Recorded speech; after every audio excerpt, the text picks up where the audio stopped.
राहुल गांधी के भाषण और उनके व्यवहार पर बवाल शुरू हो गया है। राहुल गांधी पर सदन के भीतर अभद्र व्यवहार करने का आरोप लगा है। आरोप यह है कि संसद से जाते वक्त जब स्मृति ईरानी राहुल के हमले का जवाब दे रही थी और तब राहुल ने फ्लाइंग किस का इशारा किया। बीजेपी की 22 महिला सांसदों ने स्पीकर से राहुल गांधी की शिकायत की है। जो बहस मणिपुर को लेकर होनी थी, वहां चर्चा के केंद्र में फ्लाइंग किस आ गया।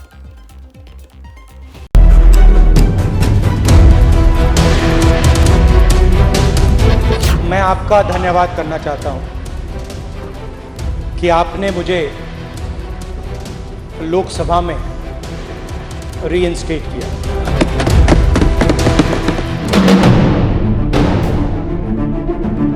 उन्होंने जाते जाते एक अभद्र यहाँ पर लक्षण के दर्शन दिए। It is only a misogynistic man who can give a flying kiss to a parliament with seats female members of parliament.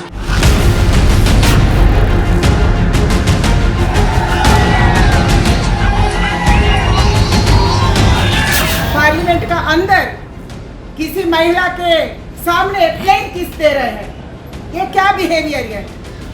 क्या नेता है वो? तो वो मुझे लगता है कि इनको ज्ञान ही नहीं है कि हमारी भारतीय संस्कृति क्या है।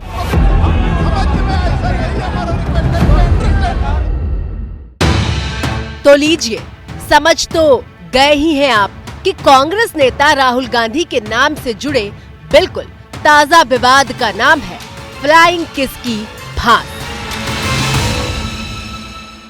It is only a misogynistic man who can give a flying kiss to a parliament with seats female members of parliament. Rahul Gandhi के सदन के भीतर फ्लाइंग किस का इशारा करने के बाद बीजेपी ब्रिगेड हमलावर हो गई है। राहुल गांधी के संस्कारों पर सवाल खड़े किए जा रहे हैं। कि आपकी माता जी बैठी हुई थी, आप राजीव गांधी के बेटे हैं, आप इंदिरा गांधी के पोते हैं, आप जवाहरलाल नेहरू के परपोते हैं। यही सीखा है कि सदन में फ्लाइंग किस किया जाए जहां इतनी महिलाएं बैठी हुई हैं।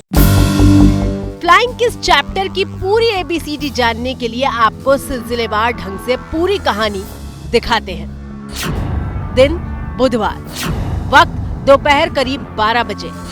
मौका अविश्वास प्रस्ताव पर राहुल गांधी का भाषण। राहुल गांधी के लोकसभा में भाषण को लेकर काफी उत्सुकता थी, क्योंकि राहुल गांधी की सांसदी बहाल होने के बाद ये उनका पहला भाषण था और राहुल जब बोलने के लिए खड़े हुए तो उन्होंने सबसे पहले स्पीकर का धन्यवाद दिया। मैं आपका धन्यवाद करना चाहता हूं कि आपने मुझे लोकसभा में रीइंस्टेट किया।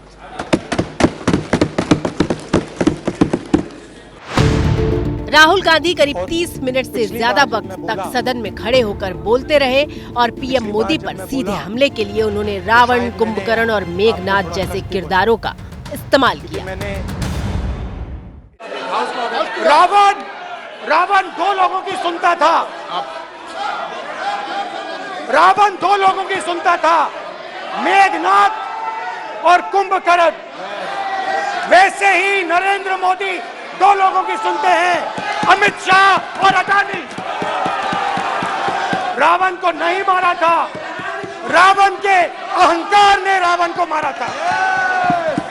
आप पूरे देश में केरोसिन फेंक रहे हो, पूरे देश में आप केरोसिन फेंक रहे हो। आपने मणिपुर में केरोसिन फेंकी और फिर चिंगारी लगा दी। अब आप हरियाणा में कर रहे हो, पूरे देश को आप जलाने में लगे हो। आप पूरे देश में भारत माता की हत्या कर रहे हो। धन्यवाद स्पीकर। राहुल गांधी का भाषण खत्म हुआ तो बीजेपी की तरफ से केंद्रीय मंत्री स्मृति ईरानी जवाब देने के लिए खड़ी हुई। पहली बार राष्ट्र के इतिहास में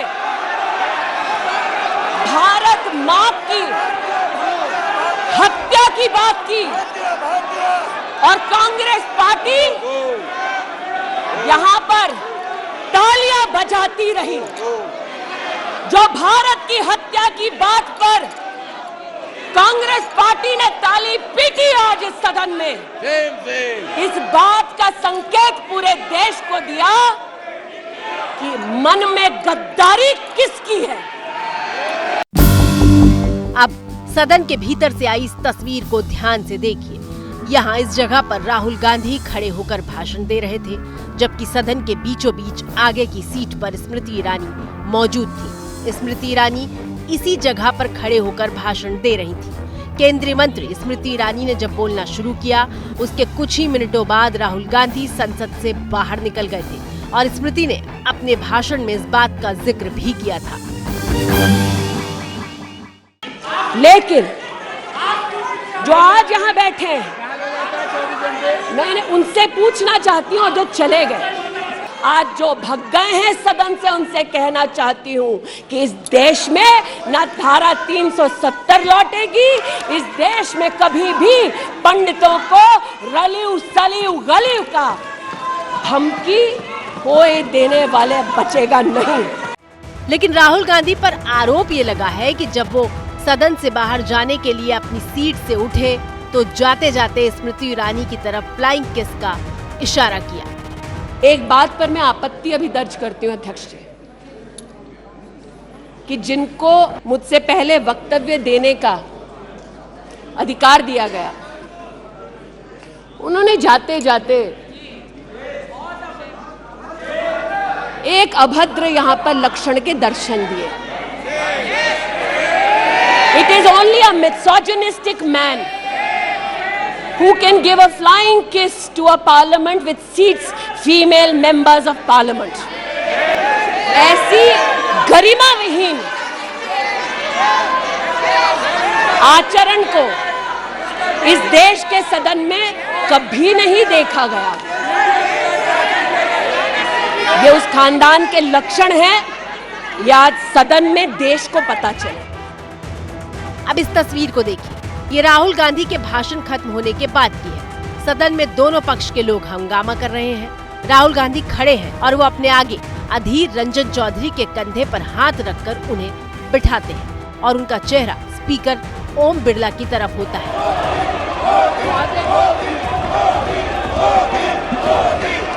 सदन के भीतर से आई तस्वीर के इस हिस्से को बीजेपी आईटी सेल के हेड अमित मालवीय ने ट्विटर पर कुछ इस तरह से शेयर किया है, जिसके जरिए वो राहुल गांधी पर हमला कर रहे हैं।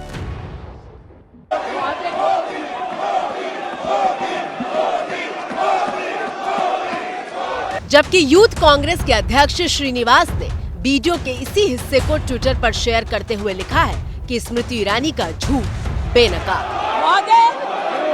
आपने मुझे बोलने को आमंत्रित किया है। फिलहाल तस्वीर का इतना ही हिस्सा मौजूद है, लेकिन राहुल गांधी के फ्लाइंग किस वाले एपिसोड के बाद बवाल मच गया है। राहुल गांधी के इस बर्ताव की आलोचना होनी शुरू हो चुकी है। बीजेपी महिला सांसदों ने राहुल की घेरेबंदी शुरू कर दी है। विचित्र उनका ये बिहेवियर था और बहुत ही बचकाना हरकत थी, और मैं समझती हूँ कि बहुत ही इनएप्रोप्रिएट, बहुत ही अनुचित मुस्कुराते हुए और फ्लाइंग किस करते हुए निकल गए। आपने, मैं समझती हूँ, बहुत मायनों में अपने संसद की मर्यादा को तोड़ा है। ये चिट्ठी हम लोकसभा स्पीकर को कंप्लेंट दिया है, जो राहुल गांधी महिला के साथ मिसबिहेव किया है। ये क्या बिहेवियर है? ये टोटली इंडिसेंट है, टोटली महिला के लिए अपमान है। आपकी स्क्रीन पर मौजूद ये वो शिकायत है जो बीजेपी की 22 महिला सांसदों ने स्पीकर ओम बिरला को सौंपी है। इस शिकायत में सख्त कार्रवाई की मांग की गई है और 22 महिला सांसदों के हस्ताक्षर भी मौजूद है। हालांकि अब बीजेपी महिला सांसदों के अलावा शिवसेना यूबीटी की राज्यसभा सांसद प्रियंका चतुर्वेदी ने भी फ्लाइंग किस एपिसोड पर बयान देते हुए कहा है कि राहुल ने प्यार के भाव के तौर पर ऐसा किया था। कि जिन लोगों का एजेंडा ही नफरती बन गया हो, जिन लोगों के मुंह से सिर्फ नफरत निकलती हो, जो अफेक्शन नहीं समझते हों, जो प्रेम नहीं समझते हों, तो उनको कोई भी अफेक्शन का जेस्चर पाप ही लगेगा। और वो उन्होंने ना कोई महिला सांसद पे किया, और ख़ास करके वो चीखती चिल्लाती मंत्री पे तो बिल्कुल ही नहीं किया।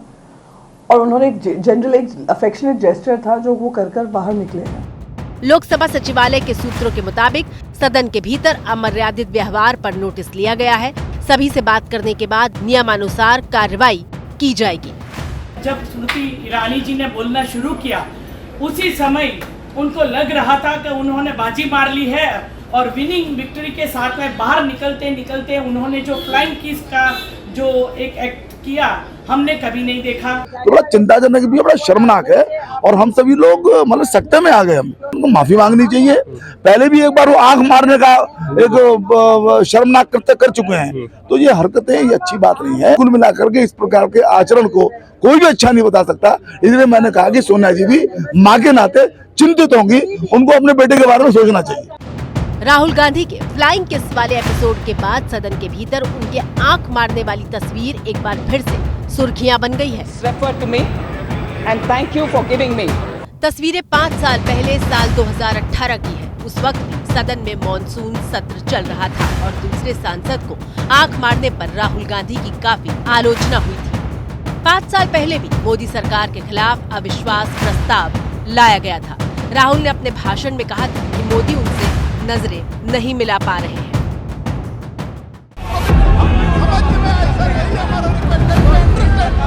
And now he cannot look into my eyes.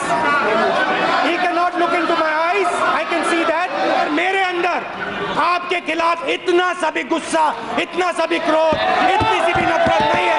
मैं कांग्रेस हूँ और ये सब कांग्रेस हैं। अपने इस भाषण के बाद राहुल गांधी सीट से उठकर पीएम मोदी के पास पहुंचते हैं और उन्हें गले लगा लेते हैं। No, this is not necessary. No. Modi सहज अंदाज में प्रतिक्रिया देते हैं और अपनी सीट पर वापस लौटने के बाद राहुल गांधी आंख मारते हैं। हालांकि बाद में प्रधानमंत्री मोदी ने आंख मारने से लेकर गले लगने तक की पूरी प्रक्रिया पर अपने ही अंदाज में जवाब दिया था। आंखों की बात करने वालों की आंखों की हरकतों ने आज टीवी पे पूरा देश देख रहा है कैसे आंख खोली जा रही है, कैसे बंद की जा रही है। ये आंखों का खेल। पत्रकारिता कोई इमोशन नहीं है, ना अपना कोई ज्ञान देना है और ना कोई विचार थोपना है। पत्रकारिता क्या है? पत्रकारिता का मतलब है सही जानकारी इकट्ठा करना और तथ्य बताना। पत्रकारिता आज जितने महत्वपूर्ण दौर में है, शायद पहले नहीं थी। इस दौर से निकलने के लिए सिर्फ सच दिखाने की जरूरत है, वो सच जो आपके हित को आगे रखे। इसलिए अब रात 9 बजे प्राइम टाइम नहीं होगा, ये आपका टाइम है। जगविंदर पटियाल के साथ देखिए पब्लिक इंटरेस्ट 17 जुलाई से सोमवार से शुक्रवार रात 9 बजे सिर्फ एबीपी न्यूज पर। एबीपी न्यूज आपको रखे आगे।